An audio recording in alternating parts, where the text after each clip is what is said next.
Good morning po muli sa inyong lahat. Pinag-aaralan po natin ang Belgian Confession of Faith, ang ating pong Standard of Faith sa Article 29. At ang ating pong pinag-aaralan, ang mga tanda ng tunay na iglesia at kung saan siya naiiba sa huwad na iglesia. Tinitingnan natin ngayong umagang ito yung tanda, mga tamang tanda ng isang church at na-distinguish na natin yung kaibahan niya sa false church o sa huwad na church. Konting review lang po. Atin na pong napag-aralan yung point number 1, ang pangangailangan para sa pagkaalam kung ano ang tunay na church. So, na-explain na po, ano ba ang tunay na church? Ano ba ang tunay na iglesia? Nakita natin yon. Nakita natin, hindi siya building, hindi siya wisdom ng tao, kundi ito ay pinapakita na ang standard niya, ang panuntunan niya ay ang salita ng Diyos. At ang pinaka-head nito ay ang ating Panginoong Hesukristo. Pangalawa, tinitingnan natin ang tatlong tanda ng tunay na iglesia, the 3 marks of a true church. At nakita natin, una, number 1, ang church dapat ay nangangaral o nagtuturo ng dalisay na ebanghelyo ng Diyos. So, nakasentro siya sa pangangaral, sa pagtuturo ng salita ng Diyos o ng ebanghelyo ng Diyos. Bakit po? Kasi ang standard po o panuntunan sa loob ng church ay hindi po wisdom ng sinuman, kundi ito ay karunungan ng ating Panginoong Hesukristo na nahayag po sa banal na kasulatan, which is in His Scripture. Okay? So yun yung nakita natin. Pangalawa, titingnan natin ngayon yung the pure administration of the sacraments as Christ instituted them. Sa Tagalog, ang dalisay na pamamahala ng mga sakramento ayon sa pagkatatag ni Kristo. Mayroon pong 2 sakramento na itinatag ang ating Panginoong Hesukristo, which is iba po sa RC, sa Roman Catholic. There are 7 sacraments in Roman Catholic. Pero si Jesus, ang tinatag niya na sakramento ay 2 po. Ano po ba ang ibig sabihin nito? Ibig sabihin, yung 2 sakramentong ito, this is the sacrament of water baptism o bautismo sa tubig, and then secondly, the Lord's Supper o ang banal na hapunan na sometimes sinasabi natin communion. Okay. Now, ano ba ang ibig sabihin ng sakramento? Pag sinabing sakramento, ito ay isang uri ng mga bagay na nakikita na may kahulugan sa spiritual na aspeto at kung sino ang pinaka-laman o pinaka-tinuturo ng sakramentong yon. Ibig sabihin, ang mga sakramento ay mga nakikita. Visible po siya. Visible na kung saan ito ay ginagawa sa pamamagitan ng salita ng Diyos na ipinapangaral kapag ginagawa yung 2 sakramentong yon. Okay. Ngayon tuloy natin. Sa pamamagitan ng pangangaral ay ginagawang malinaw sa ating mga mata na ipakita sa atin, ihalimbawa at bigyan ng mensahe yung lahat ng ating naririnig. Kaya yung banal na hapunan o Lord's Supper at saka yung water baptism, ito po ay mga nakikitang tanda ng salita ng Diyos na ang tinutukoy at tinuturo nito ay ang ating Panginoong Hesukristo. Now, yung dalisay na pamamahala dito ng mga sakramentong ito, kung gayon, ay nagtuturo sa ating Panginoong Hesukristo. Kaya nga, kapag binautismuhan yung isang tao, ito ay tumutukoy sa kamatayan at pagkabuhay ng ating Panginoong Hesus. Kapag ang Lord's Supper o yung communion o banal na hapunan, tumutukoy naman yung bread sa katawan ni Kristo at yung grape juice or yung sabihin natin wine, red wine, ay tumutukoy sa dugo ng ating Panginoong Hesukristo. So itong dalawang sakramentong ito, ang pinaka-tinutukoy nito ay walang iba kundi ang ating Panginoong Hesukristo. These are sign. Ito ay mga tanda na ang tinuturo ay si Kristo. Yun ang ibig sabihin po nun. Kaya tingnan muna natin yung isa sa Katisismong Heidelberg na nasulat noong 1563. Of course, Belgic Confession was written 1561. And after 1561, sumulat agad sa Gaspar Olivianus ng Heidelberg Catechism. At isa sa binigyan nila ng pansin ay ang patungkol sa tinatawag na sacraments o sakramento. Ngayon, tingnan natin itong Heidelberg Catechism, Lord's Day 25 o Araw ng Panginoon 25. Ang tanong sa question 65 ay ito. Now listen, and I quote, question 65. Yamang sa pamamagitan lamang ng pananampalataya, tayo'y naging bahagi ni Kristo at ng lahat ng kanyang biyaya. Saan naman nagmumula ang pananampalatayang ito? Saan ba nagmumula yung pananampalataya? Alam nyo, hindi ho makakapanampalataya ang isang tao sa kanyang natural na katangian. Bakit po? Kasi tinuturo ng Biblia, ang tao ay spiritually dead. So, sa kanyang sariling kakayanan, hindi niya kayang sumampalataya. Ngayon, ina-address ngayon ng Heidelberg Catechism, saan nagmumula yung pananampalataya daw na iyon? At ito ang sagot. Mula sa banal na espiritu. So, yung pananampalataya ay kaloob o regalo o bigay ng banal na espiritu. Na ang banal na espiritu ang gumagawa sa mananampalataya o mananampalataya sa puso ng taong iyon. Alam nyo, sa Efeso chapter 2 verse 8, maliwanag po yan. Ganito ang pagkasabi ng Apostol Pablo sa Efeso chapter 2 verse 8. Gusto nyo po na sundan? Sundan niyo po ako, Efeso chapter 2 verse 8. Now listen. Efeso chapter 2 verse 8, sabi, dahil sa agandahang loob ng Diyos ay naligtas kayo sa pamamagitan ng inyong pananalig kay Kristo. At ang kaligtasan ito'y kaloob ng Diyos, hindi mula sa inyo. Hindi ito dahil sa inyong mga gawa, kaya walang dapat ipagmalaki ang sinuman. Napansin nyo? Yung pong ating pananampalataya ay gift, kaloob. Hindi daw galing sa atin. Ito ay kaloob ng Diyos. Yung kaligtasan, kaloob ng Diyos, kaya yung pananampalataya, kaloob din ng Diyos. Sabi po ng Efeso chapter 6 verse 25, ganito po ang sabi ng salita ng Diyos. Ephesians chapter 6 verse 23.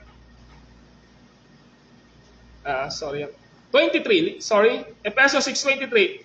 Ang kapayapaan at ang pag-ibig na kalakip ng pananampalataya ay ipagkaloob nawa ng Diyos Ama at ng Panginoong Hesukristo sa mga kapatid.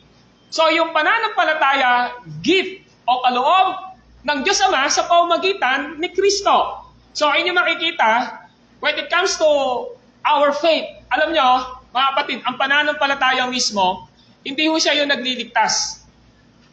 Kasi yung pananampalataya, instrument po lang siya. Ang ibig sabihin po ng kasangkapan, means. Lahat naman ng tao, sasabihin may pananampalataya. Ang question niya dito, sino ang laman ng pinapanampalatayanan?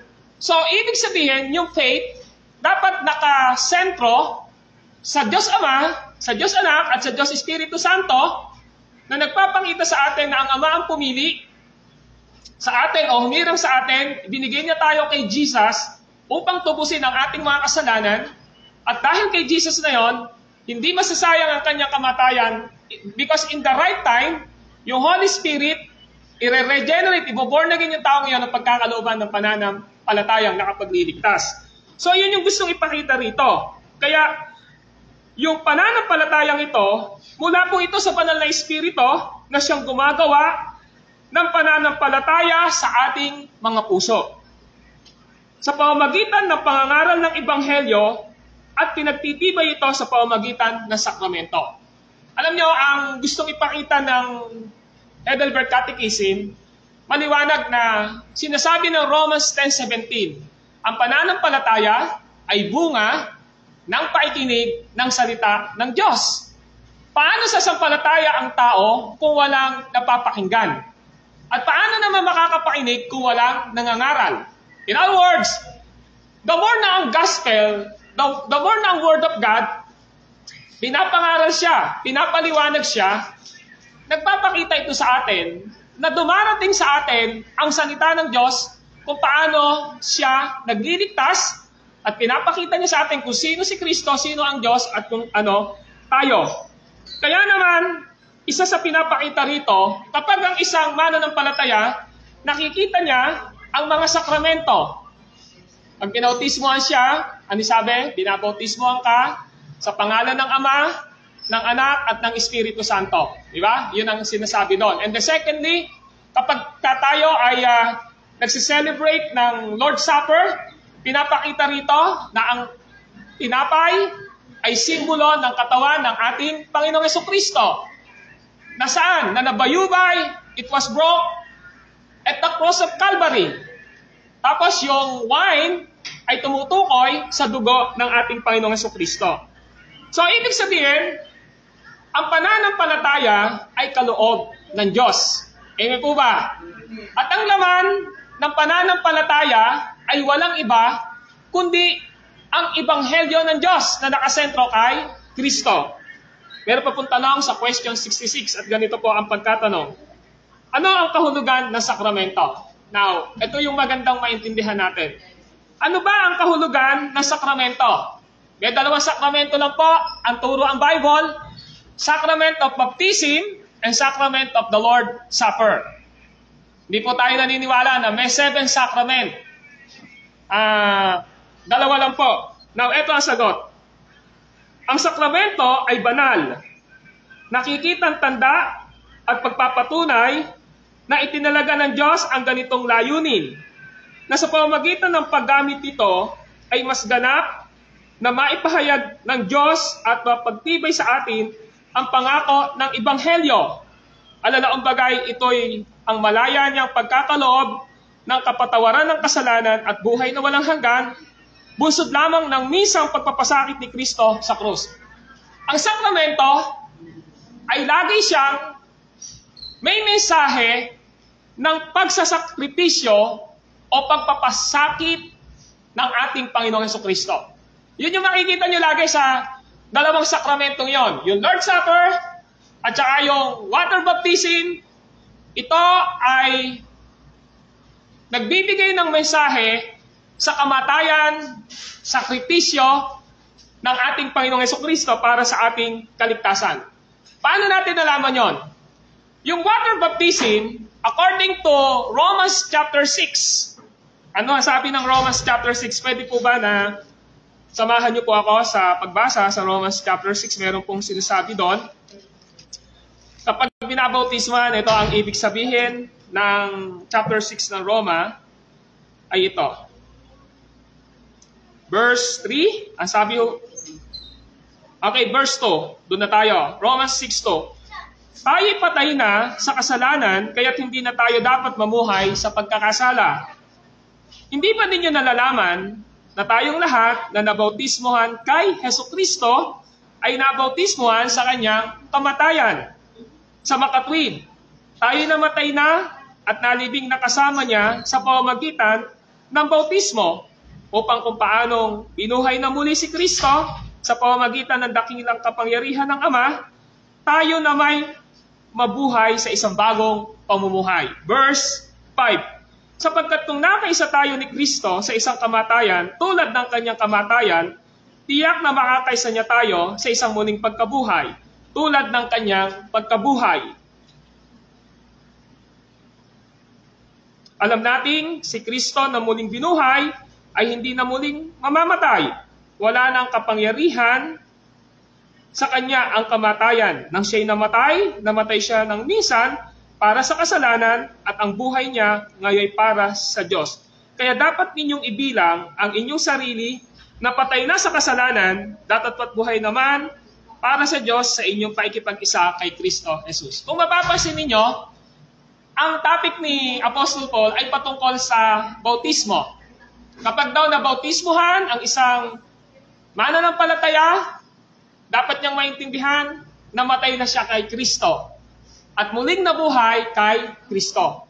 Kaya ang tubig ay simbolo, tanda po, hindi po siya literal, tanda ng dugo ng ating Panginoong Hesukristo.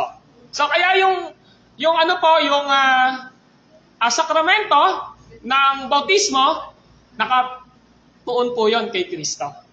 Okay? Kaya tinuturo ng Biblia na ang lahat ng naligtas ay dapat mabautismuhan sa pangalan ng Ama, ng Anak at ng Espiritu Santo. Yun ang tinuturo ng Biblia. So, hindi po pwedeng hindi mabaptize ang isang totoong anak ng Diyos na nananampalataya sa ating Panginoong Hesukristo. Ngayon, yun naman pong Lord's Supper o yung communion ay tanda rin po yun ng ginawa ng ating Panginoong Hesukristo. Buksan niyo po ang unang Korinto, kabanatang 11. Ganito po ang sabi ng salita ng Diyos. Sabi ng 1 Corinthians chapter 11, verse 23. Ano ang sabi rito? Ito ang aral na tinanggap ko sa Panginoon na ibinibigay ko naman sa inyo. Ang Panginoong Jesus, nung gabing siya'y kanulo, ay dumampot ng tinapay. Nagpasalamat at pinagpira-piraso ito at sinabi, ito ang aking katawan na inihahandog para sa inyo. Gawin ninyo ito bilang pag-alaala sa akin. Gayun din naman, matapos maghapunan, ay hinawakan niya ang saro at sinabi, ang sarong ito, ang bagong tipan na pinagtitibay ng aking dugo. Sapagkat tuwing kakain kayo ng tinapay na ito at iinom na sarong ito, ay ipinapahayag ninyo ang kamatayan ng Panginoon hanggang sa muling pagparito niya. Ano yung napapansin ninyo? Di ba ang katawan, ang simbolo niya ay ano po? Tinapay, di ba? Sabing ganon, ng verse 23, sabi doon, ng gabing iyon, siya ipinagkanulo ay dumampot ng tinapay. At ang sabi niya, yung tinapay daw na yon, ito ang aking katawan na inihahandog para sa inyo. So ang tinapay ay simbolo ng katawan ng ating Panginoong Hesukristo. At pangalawa, yung verse 23, matapos naghapunan, ay hinawakan niya ang saro at sinabi. Yung saro po, may nakalagay po doon na wine. Yung wine po na yon, hindi po siya fermented. Ibig sabihin, wala siyang alcohol. Ito ay grape juice nung time na yon. At sabi niya, yung laman ng saro na yon ay simbolo ng kanyang dugo. So napansin nyo, yung dalawang sakramento ng bautismo, yung tubig ay simbolo ng dugo ng ating Panginoong Hesukristo. Na kapag binautismohan ka, pinapakita doon na hinugasan ka ng dugo ng ating Panginoong Hesus. Kaya nga diba, kung immersion siya, nilulubog, diba, sabi ka doon, kapag nilubog tayo, namatay na tayo sa kasalanan, nang inahon tayo, nagkaroon tayo ng isang bagong buhay. Why? Kasi nga, ang water ay simbolo ng dugo ng ating Panginoong Diyos. Na nagsasabi, sa pamamagitan ng kamatayan ni Jesus sa cross, tayo ay namatay na sa kasalanan at muling nabuhay sa pananampalataya sa ating Panginoong Hesukristo. Yun yung ibig sabihin po noon. At yun namang Lord's Supper, para mabigyan natin ng emphasis, ang tinapay ay simbolo ng katawan ng Panginoon. At ang wine o yung grape juice ay simbolo ng dugo ng ating Panginoong Hesukristo. Kaya maliwanag na ang tinatawag na sakramento ng bautismo at sakramento ng banal na hapunan, ang pinaka-tinuturo po nito ay walang iba kundi si Kristo. Kaya mahalaga po yun eh. Hindi po pwede na hindi yun gawain sa loob ng iglesia dahil yan po ay utos ni Lord. Matthew chapter 28, ano sabi ron? Humayo kayo, gawin yung alagad-gawan lahat ng bansa, ano kasunod? Bautismohan niyo sila sa pangalan ng Ama, ng Anak at ng Espiritu Santo at turo ang sumunod sa lahat na pinag-uutos ko. Uman po ni Jesus yon. And then yung Lord's Supper naman, Ayon kay Apostol Pablo, and even mula po sa 4 na ebanghelyo ng Diyos, tinatag po ni Jesus Christ yun. Na nagsasabi, nung tinuro ni Jesus Christ yan, mamamatay ako sa cross, pero meron kayong gagawin. At kapag ginagawa niyo yon, literal yon na nagpapakita sa inyo na ako ay namatay sa cross. Yung katawan ko, namatay, nabayubay sa cross, yung dugo ko tumiki sa cross para sa inyong kaligtasan. Kaya ito po ay command, utos po ito ng ating Panginoong Diyos. Kaya pagka pinagdaraos po natin ang Lord's Supper, literal na pinapakita sa atin ng Diyos na may Jesus na namatay. Kaya napakahalaga po nun eh. Kapag tayo ay nasa pagbabautismo, sa ating minsan lang naman po kasi i-baptize eh. Pinapakita doon na ikaw ay nilinis ng dugo ni Jesus sa pamamagitan ng kanyang sakripisyo at kamatayan sa cross at muling pagkabuhay. So yun yung ibig sabihin po. At dito po ang tatapos sa question 66.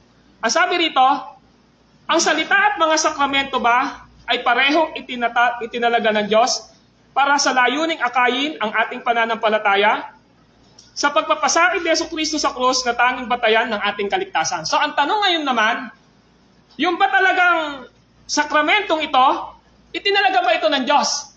Of course, ang sagot ay oo. Ano ba yung purpose niya?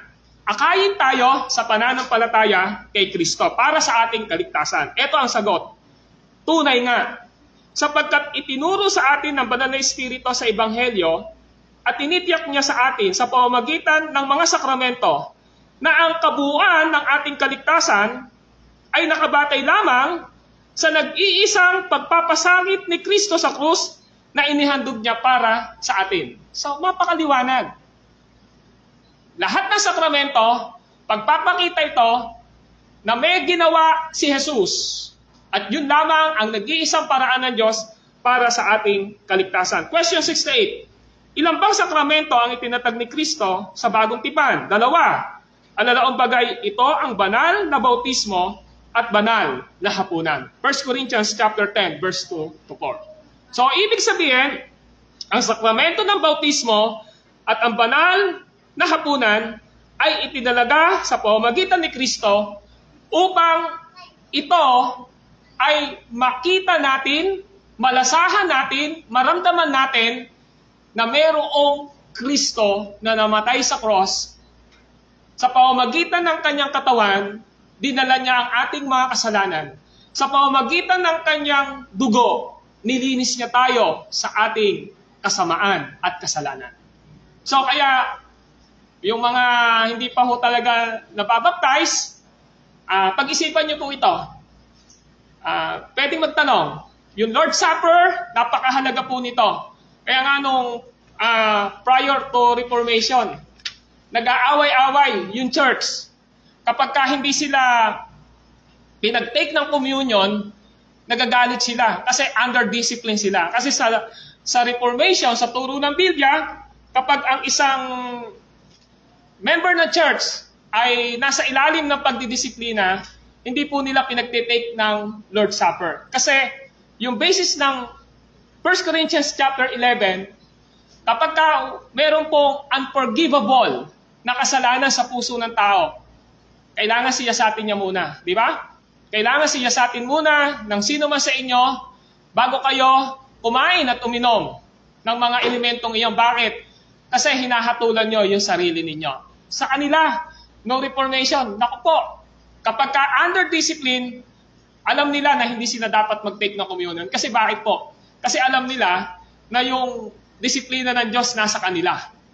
Kailangan maunawaan muna niya na talagang yung kanyang sarili in times of Lord's Supper, talagang alam niya na ayos yung puso niya sa Panginoon. Of course, ganun din naman po sa baptism. Sa baptism, ganun ka-iinit sila kapag nagpabaptize. Alam natin, yung eunuch, nung panahon na sinesharean siya ni Felipe, tapos nakita niya na mayroong tubig, hindi pa ba ako pwedeng bautismohan dyan? Sabing gano'n, kung sumasampalataya ka kay Kristo, ngayon din babautismo kita. Doon sa gilid na yun, binautismo.